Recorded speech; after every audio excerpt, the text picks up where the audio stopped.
Opinion renewed attack on yoga and Ayurveda stems from insecurity, intolerance. It could have been just another of those millions of daily fights on X that one forgets as the river of the social media timeline brings in new flotsam. But it got bigger and bigger, perhaps because an entire civilization's knowledge and wisdom were attacked and insulted, and a country's medical system was brought into question. Indian chess grandmaster Vidit Gujarathi had written an innocuous Doctor's Day post honoring his family of Ayurvedic and homeopathy doctors. A handle called Deliverer, a practitioner from Kerala named Sirak Abhi Phillips, piped up to say none of them were actual doctors. Cheered on by some others, he called Ayush Ayurveda, yoga, and naturopathy, Unani, Siddha, and homeopathy pseudoscience. It is fine to criticize Indic medical and wellness systems.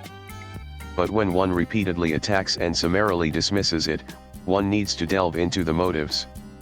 After all, the civilizational knowledge and wisdom of thousands of years that have healed generations cannot be simply mocked away. First, it betrays the deep insecurity of allopathy, which works on the Western paradigm of modern medicine, towards other medical systems. Many allopathic practitioners take the Abrahamic approach of exclusivity, that only it is the last word and the true cure, all other systems are hocus. While Sirak Abhi Phillips denigrates Hindu scientists showing any sign of spiritual belief, netizens posted screenshots from the Rajgiri hospital portal, where he is a senior consultant. The hospital has chaplaincy and pastoral services, and its motto "We Care, We Cure" is a proclamation of our firm commitment to invoke the healing power of God upon the whole person, body, and soul. Second, Ayurveda and homeopathy are recognized medical courses in India that one gets into after clearing the National Eligibility Cum Entrance Test or NEET. BAMS, or Bachelor of Ayurvedic Medicine and Surgery, is an integrated medical degree specially designed to teach students the systems of the traditional Indian Ayurveda system. BHMS, or Bachelor of Homeopathic Medicine and Surgery, comprehensively covers aspects of that field. After completing this degree, you become eligible to practice as a doctor in homeopathy.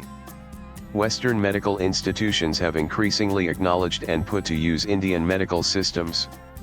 For instance, Gerhard J. Nuerla, MD, from Albany, New York, writes in the New England Journal of Medicine, "The first knowledge of testicular function was acquired empirically by the ancients when domestic animals were castrated for various reasons.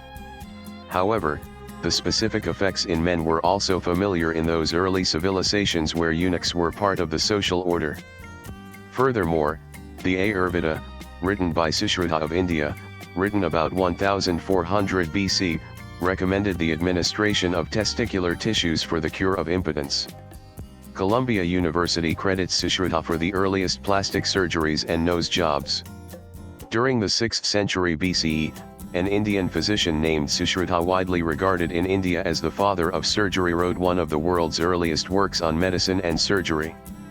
The Sushruta Samhita documented the etiology of more than 1,100 diseases, the use of hundreds of medicinal plants, and instructions for performing scores of surgical procedures including 3 types of skin grafts and reconstruction of the nose, its journal says. In his acclaimed book, Saving My Neck: A Doctor's East-West Journey Through Cancer, Dr. Timothy McCall MD, wonderfully describes his experience at an Ayurvedic doctor's place in Kerala.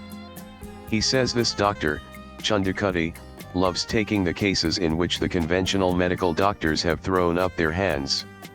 In the first week, Dr. McCall shadowed him at his clinic in 2007. He witnessed how a 20-something woman with rheumatoid arthritis slowly started recovering. She was bedridden despite high doses of prednisone and methotrexate, heavy Western meds used to calm her autoimmune condition. At Chandakutty's clinic, after a few massages with medicated oils infused with dozens of herbs, she was up walking with a cane. Within 3 days, she was walking without one. Dr. McCall writes, rather than looking at an entire organism, a reductionist studies the parts that comprise it. In medicine, for example, the heart is viewed as a collection of parts, each of which is studied in detail. Each of these parts is in turn broken down into its own constituent parts. In the case of the heart, reductionists examine the chambers, the valves, the coronary arteries, and every other part that can be identified. This process continues at ever finer levels of organization, down to nuclei and mitochondria, hormones, and neurotransmitters. Reductionist thinking in medicine has saved millions of lives. Consider antibiotics, insulin, and the polio vaccine, even hand washing. But, unfortunately, some physicians take a good thing too far. They put so much trust in the power of reductionism that they feel no need to consider the full humanity of their patients. When this attitude is taken to its extreme, the patient is seen as the sum of her lab tests and imaging studies. She becomes little more than a machine, some of whose parts can be fixed, others replaced. After a lifetime immersed in the field, I believe that we as a society have accepted a flawed understanding of healthcare. Mark Hyman, MD, and then Director, Cleveland Clinic Center for Functional Medicine, says the integrative approach is the future of healthcare. Swipe left for next video. But in the land where that very integrative approach was born, some practitioners ironically want to choke every ounce of ancient knowledge instead of exploring in true scientific temperament what they still do not know or are able to prove accurately with current medical understanding.